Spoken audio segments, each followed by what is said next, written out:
வந்து உண்மையாக சொல்றேன், சில இடங்கள்ல குடும்பங்கள்ல கஷ்டமான சூழ்நிலையில எனக்கு வழி தெரியல, எங்க போகலாம், மரணத்தை குறித்து போகலாமோ என்று நினைக்கிற இடத்துல ரெண்டு இருந்தா இன்னும் கொண்ட அவனுக்கு கொடு ரெண்டாவது மாதிரி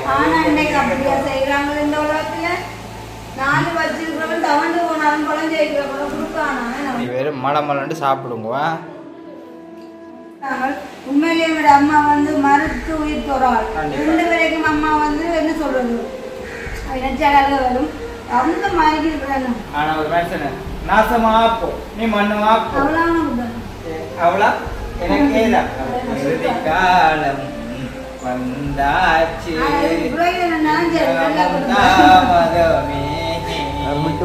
உன்னை நினைத்து உங்களுக்காக உங்கள் பிள்ளைகளுக்காக நீங்கள் அழுகும்போது சொல்லி இந்த காலத்துல அவங்களுடைய நாங்கள் வாழ்ந்த வீடு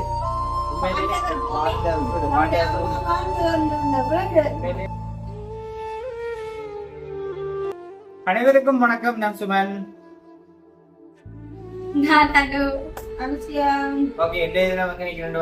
சொன்னால் அனுபவத்தை தான் நிக்கிறேன். அனுபவம் சொல்லலாம் இருக்குது. எங்களுடைய நாங்கள் வாழ்ந்த வீடு உண்மையிலே இந்த வீடு வந்து நாங்க கட்டும் பொழுது சுனாமி 2004 இந்த வீடு கட்ட ஸ்டார்ட் பண்ணாங்க. ஒவ்வொரு அத்தியாவும் தோண்டி வீடு கட்டி இரவு பகலத்தை சரியா கஷ்டப்பட்டிருப்போம். உண்மைக்குமே இல்ல சொல்றேன். அப்படி இருக்க இந்த வீட்டை வரும்பொழுது சந்தோஷம். அந்த ஒரு கட்டிடங்களும் பின் கட்டிடங்கள் ஒவ்வொன்றும் எங்களோட பேசும். முன் கட்டிடங்கள் பேசாங்க உடாச்சி போட்டாகும்.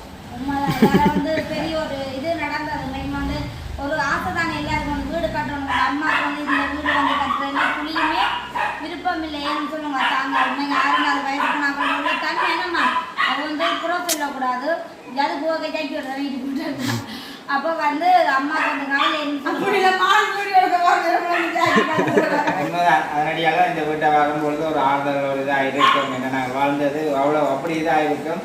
ஓகே, இப்போ நான் உண்மைக்குமே வந்து கனடாவில் நான் வந்து என்னுடைய பிஸ்னஸ்மேன் வீடியோ வந்து நான் போடல. அதாவது வந்து அந்த வீடியோ செய்கிறதுக்கு வந்து நேரம் இல்லை. 2 வீடியோ செய்கிறாங்க.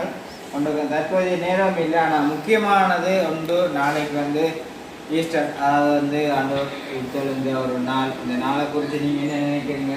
சந்தோஷமாக இருக்கு. நேற்று தினம் வந்து கம்சிம் மோனிகா தர்மி எல்லாம் சொல்லிச்சுன்னா இந்த ஆண்டவர் சிலுவை பாடுகளை வந்து ரோட்டால் கொண்டு போகும் பொழுது பார்க்க கவலையாக இருந்துச்சு தான். அதாவது வந்து பொடி மாதிரி கொண்டு போயினோம்னு சொல்லி கவலையா இருக்குன்னு சொல்லி அந்த நேரம் தான் அதை பார்த்து இன்றைக்கும் கவலைப்படுற மக்கள் தான் அந்த சம்பவம் நடக்கும் பொழுது நினைச்சது.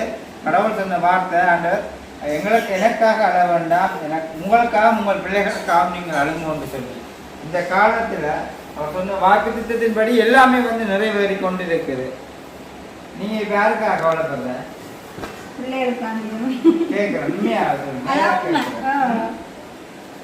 நல்லா இருக்கணும், இந்த பிள்ளை நல்ல வழியின்படி போக வேணும். இந்த உண்மைக்குமே வந்து அதுதான் அதன்படிதான் நடந்து கொள்ளணும். ஆனா வார்த்தை பைபிள்ல இருக்கிற வசனம் அதாவது வந்து நிறைய வார்த்தைகள் வந்து எழுதப்பட்டிருந்தாலும் அந்த வார்த்தையின்படியே எல்லாமே வந்து உலகத்துல பூமியும் ஒளிந்து போனாலும் வார்த்தை அழிந்து போவதில்லை. அப்ப அந்த வார்த்தையின்படியே எல்லாமே வந்து நிறைவேறி கொண்டு இருக்குது. இதுதான் வந்து உண்மையான வசனம். அதாவது ரொம்ப இப்ப நான் இதை வந்து சாதாரணமா சொல்லி கொண்டு நிற்கிறேன். டான்ஸியா கண்ட பிள்ளைகள் 2 பேர் நிற்கிறாங்க. நான் இதை சொல்லும் பொழுது அவங்களுக்கு வந்து ஒரு இதே என்ன எப்படி கலைக்கிறேன்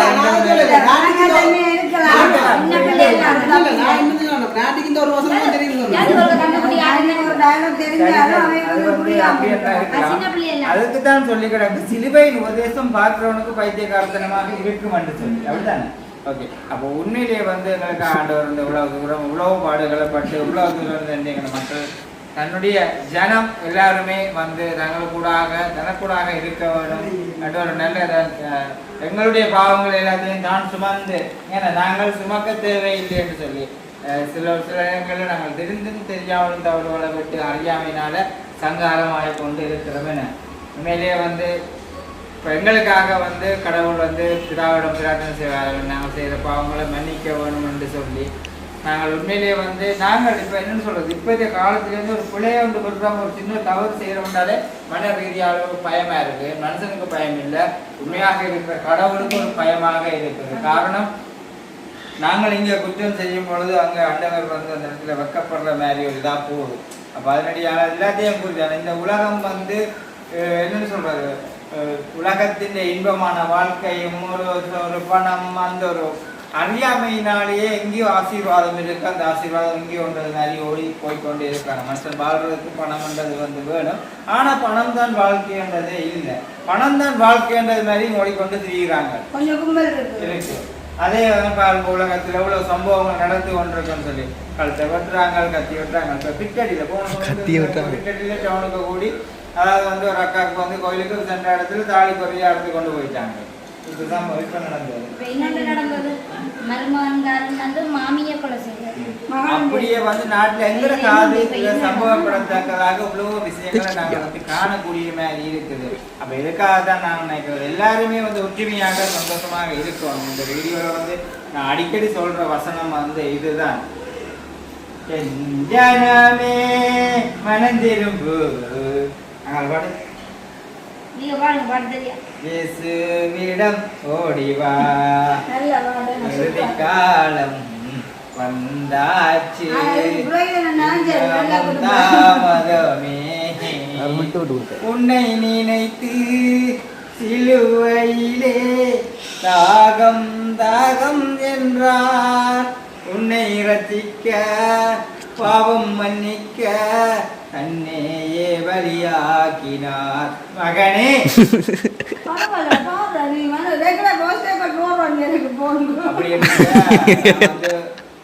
தாகம் தாகம் என்று அவர் கூப்பிட்ட பொழுது வேற நினைச்சு மக்கள் மக்களாக நினைச்சு தாகம் தாகம் சொல்லி கூப்பிட்டு இருந்தார். அந்த தாகத்தை நாங்கள் தீர்த்து வைக்கிறவர்களாக நாங்கள் இருக்க வேணும். இயேசுடைய அன்பை தெரிஞ்சு கொண்டிருக்கிறவர்களாக இருக்க வேணும். இது அப்படி என்றதை காணக்கூடிய மாதிரி இல்லை. அறியாமை நாடுகளுடைய ஜனங்கள் வந்து இருக்கிறாங்க. இப்போ நாங்களும் அறியாமை நாடு தான் இருந்தோம். ஏன்னா உண்மையாக சொல்ல போனால் நாங்களுமே வந்து அறியாமை நாடு இருந்தோம். ஒரு சில வார்த்தையின்படி, இப்போ வார்த்தையின் பிரகாரம் ஆண்டவருடைய வார்த்தையின்படி தான் எல்லாமே வந்து நடக்கிறது. ஏன்னா வார்த்தை தான் கூடுதலாக. நான் எனக்கு என்ன விஷயமா இருந்தாலும், இல்லை நான் ஒரு வீடியோவில் சொல்லிக்கொள்கிறேன், எனக்கு என்ன விஷயமா இருந்தாலும் முதலாவது நான் கேட்கிறது, தொழில் ரீதியாக இருந்தாலும் சரி, என்ன விஷயமா இருந்தாலும், கடவுளே நீங்கள் தான் முதலாவது ஆசீர்வதிக்க வேணும்.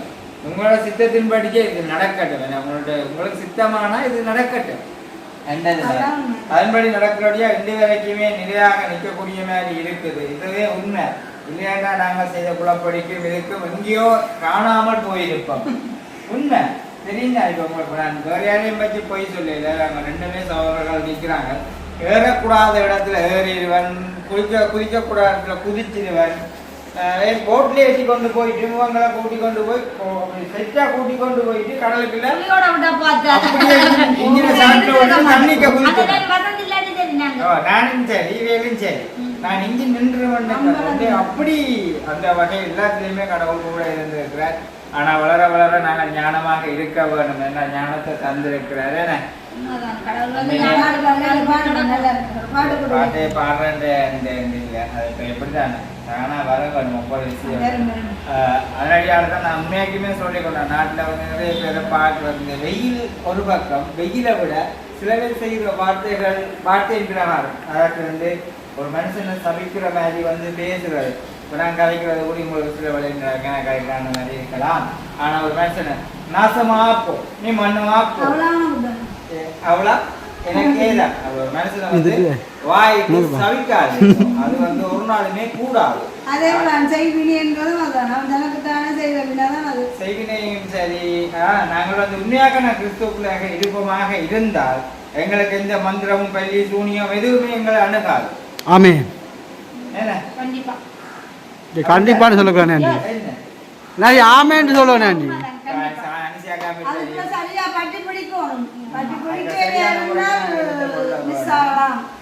நீங்க வந்து துன்பம் தீரத்தோட இருக்கிற நீங்க வந்து கூப்பிட்டு பாருங்க.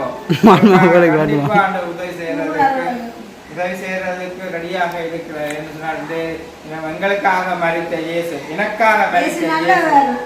என்ன யாருக்காக மரித்த இயேசு? நான் வாயை பத்தி கொண்டிருக்கிறேன். சில நேரம் இந்த வீடியோல வந்து சில நினைக்கலாம் இது நான் மதம் குறித்த மாதிரி நான் கதைக்கல. எந்த ஆண்டவர் எனக்காக என்னை மறித்து கண்டிப்பாக கலைக்கத்தான் வேணுமா? எனக்காக பெரிய ஒரு சந்தோஷமா எனக்காக இருந்தா உயிர்த்தெழுந்திருக்கிறார். அதாவது நாளையா இருந்தாலும் இன்னும் நிறைய பேர் துன்பங்கள் துயரங்களோட, ஏன்னா சில பேர்கிட்ட பணம் இருக்கலாம், சில பேர்கிட்ட நிம்மதி இல்லை, சில பேர்கிட்ட பணம் இல்லாமல் இருக்கலாம், சில பேர்கிட்ட நிம்மதி இருக்கு. அப்படி எல்லா வகையும் மாறி மாறி துன்பம் துயரங்கள் இருக்குன்னு சொன்னால் எல்லாத்துக்குமே ஒரே ஒரு வழி இயேசு கிறிஸ்து மட்டுமே தான் இந்த பூமியில. அதைத்தான் நான் அடித்து சொல்வேன். நான் நிறைய இடங்கள்ல நிறைய சம்பவங்களை வந்து பார்த்துருப்பேன். செய்வினை செய்து எத்தனையோ இடங்களுக்கு வந்து கோயில் மந்திரங்கள் எல்லா இடமும் கொண்டு போனது எங்களை கண்ணுக்கு முன்னால் நடந்த விஷயங்கள். நாங்கள் ஆரம்ப காலத்துல தம்பியாக்கள் சொல்லியிருப்பாங்க, எங்களுடைய அம்மா வந்து எங்களுடைய அப்பா வந்து கொண்டு தெரியாத இடமே இல்லை. அது வந்து பெரிய சாட்சியாக நாங்கள் இருக்கிற குடும்பமே எல்லா இடமும் கொண்டு தெரிஞ்சுதான் கடைசியா ஏசப்பாண்ட இதுல வந்து ஆசீர்வதிச்சு ஜெபம் பண்ணி அந்த இடத்துல அம்மாவுக்கு பண்றது முதலாவது எங்களோட குடும்பத்துல அம்மாவோட அதுல இருந்து கூட்டப்பட்ட தம்பி சொன்னோம். அம்மா பார்த்து சின்ன பிள்ளைகளுக்கு எல்லாருக்குமே கேன்சர் வருது, கிட்னி பிரச்சனை வருது, நிறைய வருத்தங்கள் வந்து நிறைய விதமாக இருந்தாங்க. உண்மையிலேயே எங்களோட அம்மா வந்து மறுத்து உயிர் தோறாள். 2 வரைக்கும் அம்மா வந்து என்ன சொல்றது நினைச்சாலே வரும். அந்த மாதிரி இருக்கிறாங்க. மெய்யான ஒரு விடுதலை ஆண்டவர் கொடுத்தா அதை எவராலையுமே வந்து எடுத்துக்கொள்ள முடியாது. இதுதான் சத்தியம். அப்ப அந்த வகையில நீங்க ஒரு தூள் ஏதாவது வந்து ஐயோ என்ன இது நாங்கள் மதம் மாறணும் அப்படி என்னது நினைச்சாங்க. மதத்துக்கு நான் மாறணும்னு சொல்லல, என்னுடைய மனம் புதுசாகினா சரி. ஏன்னா நாங்கள் விட்டு கொண்டு எங்களுக்கு கூட நிறைய பிரச்சனை நாட்டில் வரும்போது நடக்கிற சம்பவங்கள். நான் இயேசுவை நேசிக்கிறேன், ரொம்ப நேசிக்கிறேன். நான் மதம் மாற்றம் வந்து போக மாட்டேன். நானும் இயேசுவை நேசிக்கிறேன். அப்ப நானும் பார்க்க இதுக்காண்டி மதம் சம்பந்தப்பட்டு நான் கதைக்கிறேன் அப்படி நினைச்சிடாங்க. மதமானதை நான் சொல்லி எங்களுடைய மனசு அதுதான். நாங்களுடைய மனசு வந்து முதல்ல சரியாக இருக்கணும். நாங்கள் வந்து இப்படிதான் நினைக்கிறது. நான் 2 வரையும் அப்படித்தான் வாழணும். என் இருதயத்துல வந்து இருக்கிறது, என் இருதயத்துல நிறைய உண்மையாக ஒருத்தன் கஷ்டப்படுறான்னு சொன்னால் அவனுக்கு ஏதாவது கொடுக்குறான்ற மாதிரி தான் நன்றி. என்னுடைய 2 இருந்தா இன்னும் கொண்ட அவனுக்கு கொடு 2 மாதிரி. செய்யறாங்க இந்த உலகத்துல 4 வச்சிருக்கிறவன் தவண்டு போனாலும் குழந்தை இருக்கிறவங்க கொடுக்கானா அந்த வசனம் உண்மையான கடைப்பிடிச்சு வாழ்றவன் 110% இன்னைக்கு அதை கடைப்பிடிச்சு வாழ்றவன் தான் உண்மையிலேயே கடவுளுக்குள்ளால வாழ்றான். ஆனா இன்னைக்கு உச்சப்படியான வசனம் அங்க நடைமுறை எதுவும் இல்லை. இப்படித்தான் கிடைக்கும். நாட்டில் வந்து நிறைய பிரச்சனைகள் எனக்கு உண்மையிலேயே வந்து இதா இருக்கிறது. நாளைய தினம் உண்மையிலே நான் கூட அந்த ராத்திரி அந்த போன்ல போட்டுக்கலாம் நம்ம ஏசுக்கு வந்து என்னென்ன கொடுமைப்படுறாரு. அந்த கையில சிறுவையால தண்ணி கேட்டு வீட்டியால குத்தி நிறைய சுமந்து அந்த கல்லு முள்ளெல்லாம் சிறுவையில கட்டி இழுத்து கொண்டு போய் அவர் அந்த சிறுவையில கல்வாறு சிறுவையில அவையினது எல்லாத்தையும் பார்த்தது உண்மையில எனக்கு கண்ணால கண்ணீர் ஓடிச்சு. ஏன்னு சொன்னா மக்களுக்காக பாரம் சுமக்கிறாரு அதை பார்க்கல. அதே மாதிரி இன்றைக்கு வந்து கல்லறையில அடக்கம் செய்யப்பட்டிருக்கிறார். 3ஆம் நாள் உயிர்த்தெழப்படாத இன்னைக்கு அமைப்புக்கு அப்படி எங்களுக்காக இந்த உலகத்தில் அடிக்கப்பட்டு இல்ல நானும் சைவக்காரியானோன்னு அதை நினைக்க எனக்கு ஒரு என்ன சொல்றது என்னமோ தெரியல. அப்படி ஒரு உணர்வு ஆண்டவர் நேசிக்கிறார் ரொம்ப. இயேசு கிறிஸ்து மட்டும்தான் இந்த உலகத்துல எங்களுக்காக அடிக்கப்பட்டு மறிக்கப்பட்டு தெய்வம்னு சொன்னா இயேசு கிறிஸ்து தான். இன்னும் சொன்னால் பாருங்க, மனுஷன் தன்னுடைய சாயலின்படியே மனுஷனை வந்து படைச்சிருக்கிறார். தந்து சாயலில் வந்து மனுஷனை படைச்சிருக்கிறார். அப்ப நாங்கள் எங்களுடைய அப்பா ஏன்னா இது வரைக்கும் சொல்றேன், எங்களுடைய அப்பா அப்படி இருக்கிறார் சொல்லியிருக்க. எங்களுடைய அப்பா ஐஸ்வர்யனாக இருப்பார் என்றால் நானும் ஒரு ஐஸ்வர்யனாக தான் இருப்பேன். அவருடைய ஆசீர்வாதம் ஏற்ற வழியில கிடைக்கும். அதாவது இதுவரைக்கும் ஆசீர்வாதம் தான் எங்களுக்கு ஒரு முயற்சிகளை நாங்கள் எடுத்துக்கொண்டிருக்கும் பொழுது கண்டிப்பான முறையில எல்லாமே வந்து கிடைக்கும். நான் எதிரையுமே கேட்கிறே இல்லை. நான் வந்து எனக்கு ஊடாக வர பிரச்சனைகள் எல்லாத்துக்குமே நான் கடவுளுக்கு கையெடுத்து ஜெபம் பண்ணுவேன். உண்மையாக சொல்ல போனால் ஏதோ ஒரு வகையில ஏதோ ஒரு விடுதலை கிடைக்கும். இதுதான் நெஞ்ச இது எல்லா விஷயத்திலும். எனக்கு நெஞ்சு வெளியிருந்து கூடி நான் கணக்க விஷயங்களும் சொல்லியிருந்தாங்க, ஜெபம் பண்ணியிருந்தேன். ஏன்னா நீர் எல்லா விஷயங்களையும் சுமந்து கொண்டிருக்கிறப்ப நான் இனி வரைக்கும் சுமக்க தேவையில்லை. என்ன நான் சுமக்க தேவையில்லை. எனக்காக எல்லா விஷயத்தையும் நீங்களே சுமந்துட்டீங்க, நான் சுமக்க தேவையில்லை. இது என்னுடைய இருக்கிற வழிகள் ஒவ்வொன்றுமே இந்த சரீரத்தில் இருக்கிறதுக்கு அனுமதி இல்லை. எனக்காக எல்லாத்தையும் அவன் சுமந்து வந்துட்டா அதனடியால இது வந்து இன்றைக்கு ஏன் இந்த பதினெட்டு சொன்னால் உண்மையிலே அவங்க ரசிக்கப்பட்டவங்களை இருக்கிறபடினால நாளைக்கு வந்து உயிர்த்த ஞாயிறு அதனால முன்னிட்டு ஆண்டவரை பற்றி ஒரு இது வந்து உண்மையாக சொல்றேன். சில இடங்கள்ல குடும்பங்கள்ல கஷ்டமான சூழ்நிலையில எனக்கு வழி தெரியல, எங்க போகலாம், மரணத்தை குறித்து போகலாமோ என்று நினைக்கிற இடத்துல இந்த ஒரு வீடியோவை அவங்களோட கையில கிடைச்சா எனக்கு பெரிய சந்தோஷமா இருக்கும். வேணையா இப்படி சொல்றான், இது என்ன இருக்கு, ஏதோ ஒரு வசனம் இருக்கா இங்க இருக்கிற போய் பாப்பா வேண்டாம், அங்க ஒரு பெரிய ஒரு விடுதலை இருக்கு, அந்த விடுதலை ஒன்று கிடைச்சாலே எனக்கு பெரிய சந்தோஷமா இருக்கும். பரலோகத்திலேயும் பெரிய சந்தோஷமாக இருக்கும் என்றதான் என்னுடைய வாசனை. எனக்கு எல்லாம் தெரியும், நான் பைபிள் படிச்சேன், நான் பைபிள் வசனம் எல்லாம் தெரியும், அவருடைய வார்த்தைக்கு எல்லாமே எனக்கு தெரியும். மக்களே வந்து இதுதான் நான் வந்து என்ன வீடியோ ஒன்று செய்வோம்னா எல்லா வகையாலுமே ஆசீர்வாதம் எங்களுக்காக சிலுவையை சுமந்த தெய்வம் கைவிடுவதும் இல்லை, விட்டு விலகுவதும் என்ன ஒருபோதுமே நான் மறுதளித்து போவது இல்லை. என்னுடைய இதால அதனால தான் அறியாமல் இருக்கிறவங்க அறிஞ்சு கொள்ள வேணும், அவருடைய அன்பை குறித்து அறிஞ்சு கொள்ள வேணும் என்றதான் என்னுடைய ஒரு உண்மையான மன விருப்பம். அதை நீங்களும் வந்து புரிஞ்சு கொள்ள வேணும்ன்றது தான் நான் நினைக்கிறேன். ஏன்னா ஒவ்வொரு இடங்கள்லையுமே சிலுவை சுமந்து கொண்டு போகும் பொழுது ரோட்டில் நான் அதை வேடிக்கையாக பார்க்கணும், அதில் ஆழம் அதை இதை வந்து பார்த்தோம்னு சொன்னால் பைபிளை படிச்சிங்கன்னு சொன்னால் பைபிள்லேருந்து சேஜுக்கு போகணும்னு சொன்னால் அதை ஒவ்வொன்றையுமே நான் கற்றுக்கொள்ளலாம். ஓகே, ஏன்னா உண்மையான வெளிச்சம் எங்கே இருக்குது என்றதை நாங்கள் தெரிஞ்சு கொள்ளலாம். அதுக்காக தான் இந்த வீடியோவை வந்து நான் சொல்லிக்கொள்கிறேன். சரி, அப்போ நான் மறுபடியும் நான் சொல்லிக்கொள்வது, மதம் சம்மந்தப்பட்டதாக நீங்கள் நினைச்சிட வேண்டாம். எந்த வகையிலையுமே நான் மதம் சம்மந்தப்பட்டதாக நான் நினைத்துக்கொள்ளல. நான் போராடங்கள்ல வாடங்கள்ல என்ன எல்லாருமே ஒரு காசை கொடுத்து தான் ஒரு நீ எல்லாரும் சொல்றதுன்றது வந்து வாழ்க்கை இல்லை. அவருக்கு முழுமையான ஒரு ஆசீர்வாதமான கொடுக்கணும்னு சொன்னாங்க வார்த்தை ஜீவ வார்த்தை இதைத்தான் நாங்கள் சொல்ல முடியும். இப்படியான ஒரு வசனத்தை தான் சொல்ல முடியும். அந்த வசனத்தின் படி தான் நான் நடந்து கொள்ளணும்ன்றதை நான் நினைக்கிறேன். ஓகே மக்கள், இந்த வீடியோ நான் முடிக்க போகிறேன். மறுபடியும் சொல்கிறேன், எந்த விதமான இதுவுமே இல்லை. ஏதோ ஒரு எல்லாமே வந்து ஒரு தெய்வத்தினுடைய இதுதான். அப்படி மோனிகா நிற்கிறான், அப்படி மோனிகா அவங்க நிற்கிற ஏற்றி கொண்டு ஓகே வெறும் மலமலண்டு சாப்பிடுங்க. யார் வேகமாக சாப்பிட்றா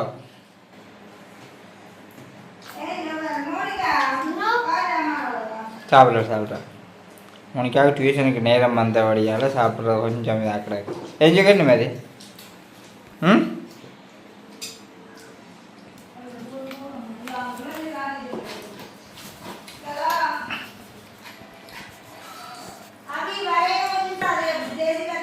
கொஞ்சம் டியூஷன் இல்லையா இன்றைக்கு? இல்லையே மோனிக்காவுக்கு இருக்கல. இப்போ எஞ்சி கீரை சாப்பிட இல்லையோ?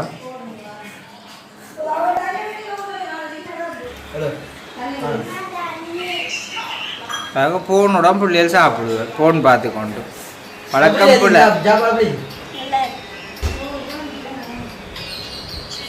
அசின் போன் இல்லாமல் இருக்கு சாப்பிடல அவசியம். உறங்காவா?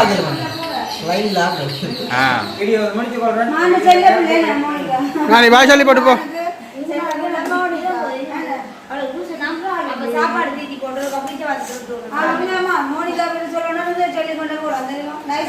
போன் எடுத்து சொல்லு.